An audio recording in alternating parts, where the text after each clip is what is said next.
Ke-27, sedikit celah. Opa, Kalandra dan juga Galika sedang sarapan bersama di hotel. Kalula sudah pergi bekerja padahal Galika sendiri menyuruhnya untuk tidak masuk bekerja.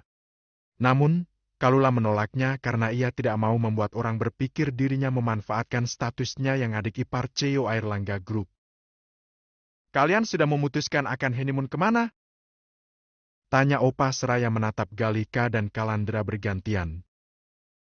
Pulau Seribu, siang ini kita berangkat. Jawab Galika kemudian memasukkan makanannya ke dalam mulut.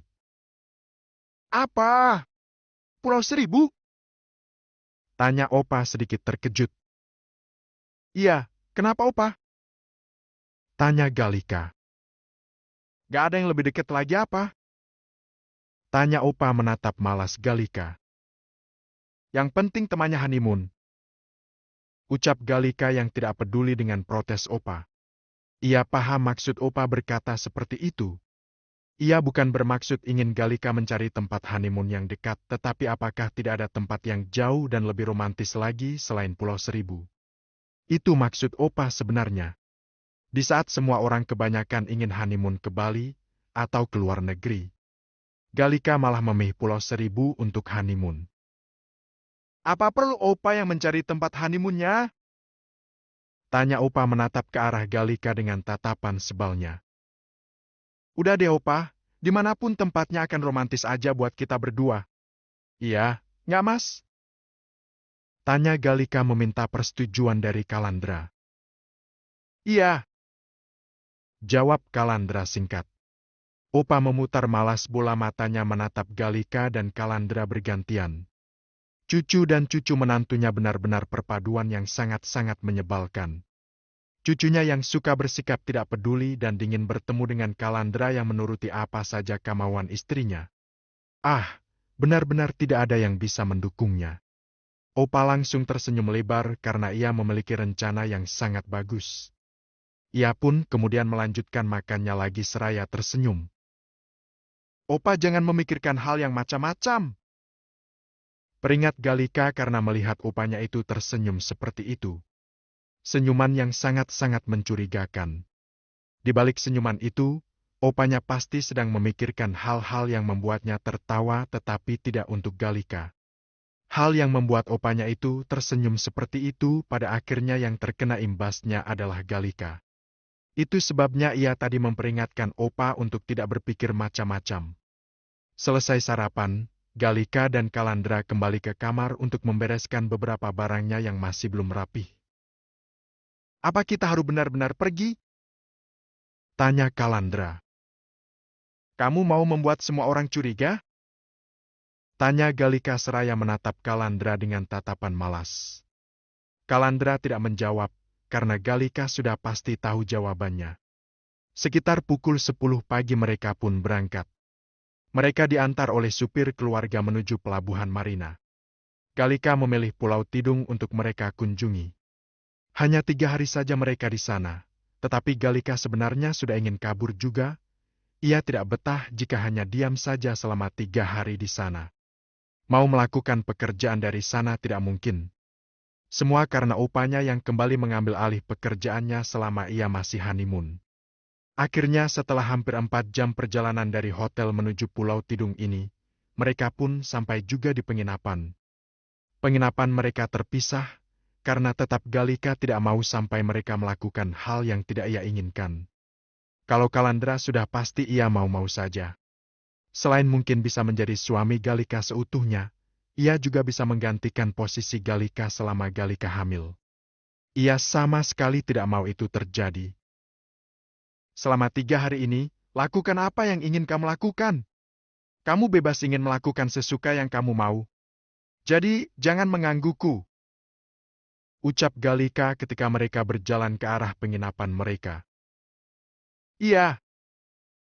Jawab Kalandra singkat.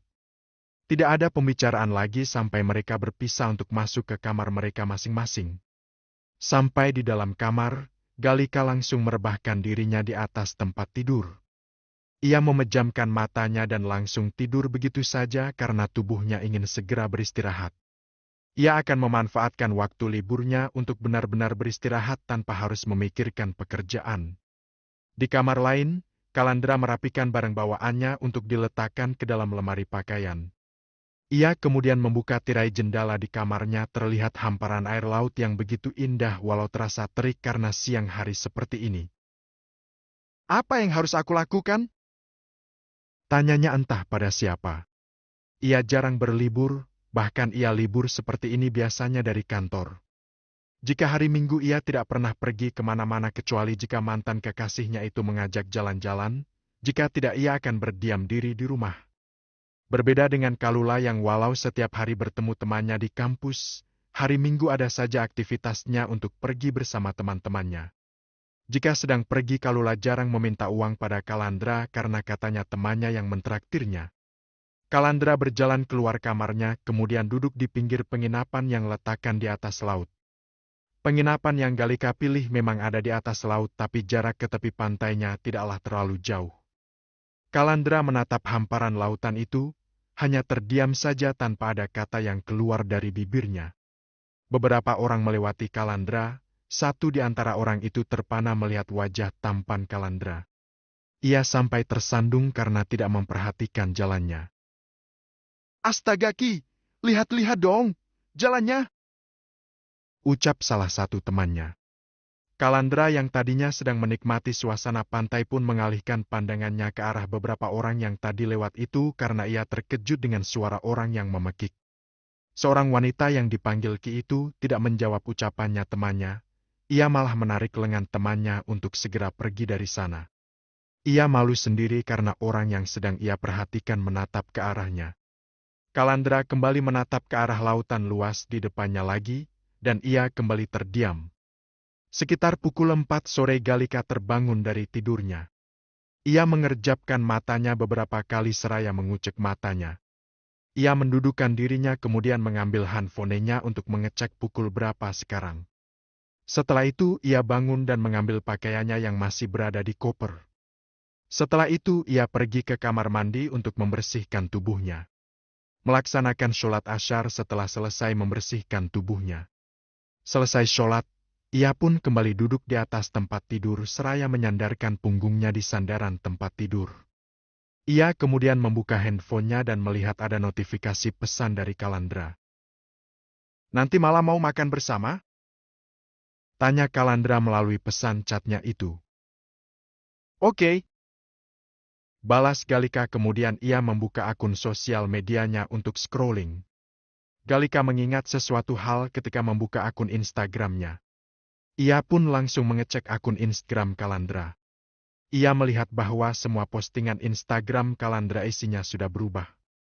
Tidak ada lagi foto bersama dengan mantan kekasihnya itu dan hanya tersisa foto pemandangan saja. Namun ada sesuatu yang baru, ada sorotan cerita di Instagram Kalandra.